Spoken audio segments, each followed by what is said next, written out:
आपको पता है कि नागरिकों को कौन कौन से मौलिक अधिकार प्राप्त हैं। उन मौलिक अधिकारों के उल्लंघन की स्थिति में एक नागरिक कौन कौन से उपचारों का दावा कर सकता है। और अभी अभी डॉक्टर कफील खान की जो रिहाई हुई है इलाहाबाद हाई कोर्ट के द्वारा, तो उनकी मां ने कौन सी रिट याचिका दायर की थी, इन सारे मुद्दों पे जानने के लिए थोड़ी सी कोशिश करते हैं। जैसा कि हम सबको पता है कि भारत का संविधान अपने नागरिकों को कुछ मौलिक अधिकार देता है और उन अधिकारों को लागू कराने के लिए कॉन्स्टिट्यूशनल रिमेडीज़ भी देता है। अनुच्छेद 12 से 35 तक मौलिक अधिकारों का उल्लेख किया गया है, बड़े विस्तार से चर्चा की गई है। आर्टिकल 32 जो है वह सुप्रीम कोर्ट में अपील की अधिकारिता देता है, यानी अगर किसी नागरिक के मौलिक अधिकार का उल्लंघन होता है तो वह नागरिक स्वयं या उसका कोई जानने वाला या कोई भी भारत का प्रबुद्ध व्यक्ति अनुच्छेद 32 के अंतर्गत सीधे उच्चतम न्यायालय से मौलिक अधिकारों के लागू कराने की अपील कर सकता है। इसी तरह की अपील आर्टिकल 226 के अंतर्गत उच्च न्यायालयों से भी की जा सकती है। यहाँ एक बात स्पष्ट करना चाहूँगा कि आर्टिकल 226 कुछ ज़्यादा व्यापक है, क्योंकि आर्टिकल 32 जहाँ केवल मौलिक अधिकारों के उल्लंघन तक सीमित है, वहीं आर्टिकल 226 मौलिक अधिकारों के इतर भी लागू किया जा सकता है। कुछ अन्य अधिकारों की मांग के लिए भी आर्टिकल 226 के अंतर्गत हाई कोर्ट का दरवाज़ा खटखटाया जा सकता है। मौलिक अधिकारों के प्रवर्तन के लिए हाई कोर्ट या सुप्रीम कोर्ट के द्वारा 5 तरह की रिट याचिकाएं जारी की जा सकती हैं, जिनमें पहला है बंदी प्रत्यक्षीकरण या हेबियस कॉर्पस। इसका शाब्दिक अर्थ होता है सशरीर उपस्थित किया जाए। यह रिट ऐसे व्यक्ति या प्राधिकारी के विरुद्ध जारी की जाती है जिसने किसी व्यक्ति को अवैध रूप से निरुद्ध कर लिया हो। यही वह रिट है जो डॉक्टर कफील खां की मां ने जारी किया था, उस पर थोड़ी देर बाद हम चर्चा करेंगे। दूसरी रिट याचिका है मैंडेमस यानी परमादेश। इसका अर्थ होता है हम आदेश देते हैं। न्यायालय किसी व्यक्ति, प्राधिकारी, अधीनस्थ न्यायालय, सरकार या निगम को लोक कर्तव्यों को करने या अवैध रूप से न करने का आदेश देता है, परमादेश रिट के अंतर्गत। तीसरे प्रकार का जो रिट है वो है प्रोहिबिशन, जिसका अर्थ हुआ प्रतिषेध, यानी किसी काम को करने से मना करना। यह रिट उच्च न्यायालयों द्वारा अधीनस्थ न्यायालयों तथा अर्ध न्यायिक अधिकरणों के विरुद्ध जारी की जाती है। कार्यपालकीय, विधायी, कृत्य अथवा प्राइवेट व्यक्ति या संघ के विरुद्ध नहीं की जाती है।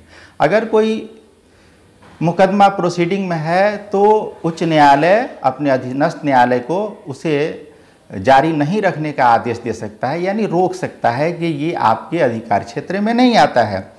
चौथे प्रकार जो रिट याचिका है उसे कहते हैं सर्टियोररी यानी उत्प्रेषण। यह उच्च न्यायालय अपने अधीनस्थ न्यायालय से किसी मुकदमे को, किसी हियरिंग को अपने यहाँ ट्रांसफ़र करा लेता है, कहता है कि ये आपके अधिकारिता में नहीं है, इसलिए इसे मुझे प्रेषित कर दीजिए। इसका शाब्दिक अर्थ होता है पूर्णतया सूचित कीजिए। प्रतिषेध और उत्प्रेषण दोनों रिट सबऑर्डिनेट कोर्ट्स के विरुद्ध जारी की जाती है, किंतु दोनों रिटों का उद्देश्य अलग है। प्रतिषेध रिट कार्यवाही के दौरान कार्यवाही को रोकने हेतु जारी की जाती है और उत्प्रेषण सर्सियोररी रिट कार्यवाही की समाप्ति पर निर्णय को रद्द करने के लिए की जाती है। अगला और पांचवें प्रकार का जो रिट है वह है को वारंटो अधिकार परीक्षा। इस रिट के माध्यम से न्यायालय किसी व्यक्ति से ये पूछता है कि आप जिस पद को धारित कर रहे हैं उस पद को धारित करने की आपके पास ऑथोरिटी क्या है, आप इसे सिद्ध कीजिए। यदि संबंधित व्यक्ति यह बताने में असमर्थ रहता है कि वह किस अधिकार से उस पद को धारित कर रहा है, तो न्यायालय उसे उस पद से विमुक्त करने का आदेश निर्गत कर सकता है। जैसा कि हम सब जानते हैं, मौलिक अधिकारों का उल्लेख भारतीय संविधान के भाग 3 में है और इसे मैग्ना कार्टा कहा जाता है, यानी नागरिक अधिकारों का महाघोषणा पत्र।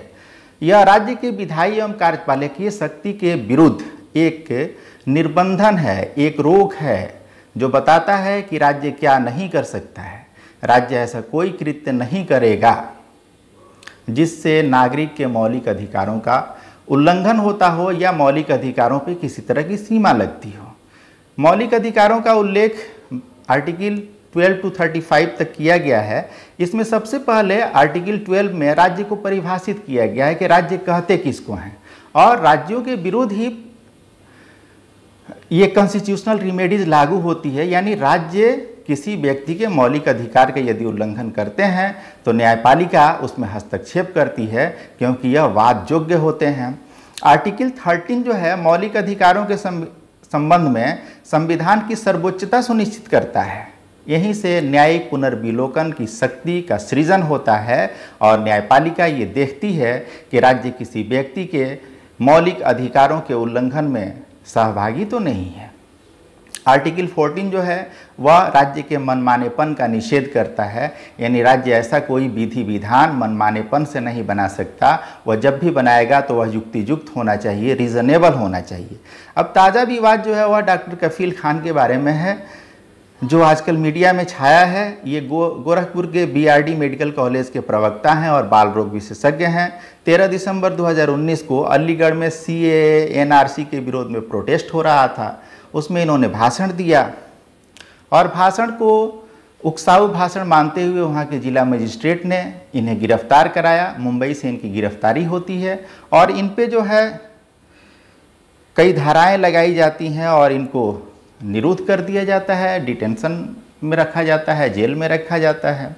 डॉक्टर कफील की माँ एक हेबियस कॉर्पस की रीट दायर करती हैं इलाहाबाद उच्च न्यायालय में, और इलाहाबाद उच्च न्यायालय के चीफ जस्टिस गोविंद माथुर और जस्टिस सौमित्र दयाल सिंह जब इस रीट याचिका की सुनवाई करते हैं तो वो कहते हैं कि डॉक्टर कफील के भाषण में कहीं भी घृणा या हिंसा को बढ़ावा नहीं दिया गया है, बल्कि राष्ट्रीय अखंडता और नागरिकों की एकता की अपील की गई है और किसी भी तर्कसंगत व्यक्ति से ऐसे आदेश की उम्मीद नहीं की जा सकती जैसा कि अलीगढ़ के जिला मजिस्ट्रेट ने आदेश दिया था। ये बहुत दुखद है। जिला मजिस्ट्रेट बहुत ही विद्वान, पढ़े लिखे, ज्ञानी व्यक्ति होंगे और पूरे संविधान को पढ़ के और राजपाट का संचालन कर रहे होंगे।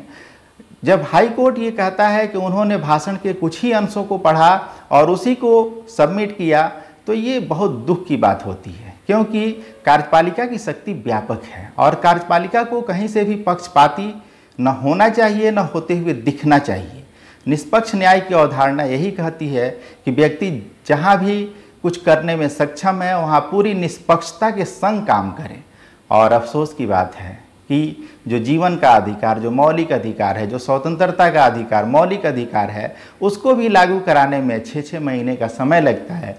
वो भी तब जब नुजहत परवीन जैसी माँ होती है जो 65 साल की बुढ़ापे में भी अपने बेटे डॉक्टर कफील खां के लिए कोर्ट और दर दर का ठोकर खाती रहती है और अंत में न्याय मिलता है। यहाँ एक चीज़ तो स्पष्ट होती है कि कार्यपालिका जहाँ अपना विवेक खो चुकी, वहीं न्यायपालिका ने संविधान को जिंदा रखा और ये साबित कर दिया कि संविधान अब भी जिंदा है।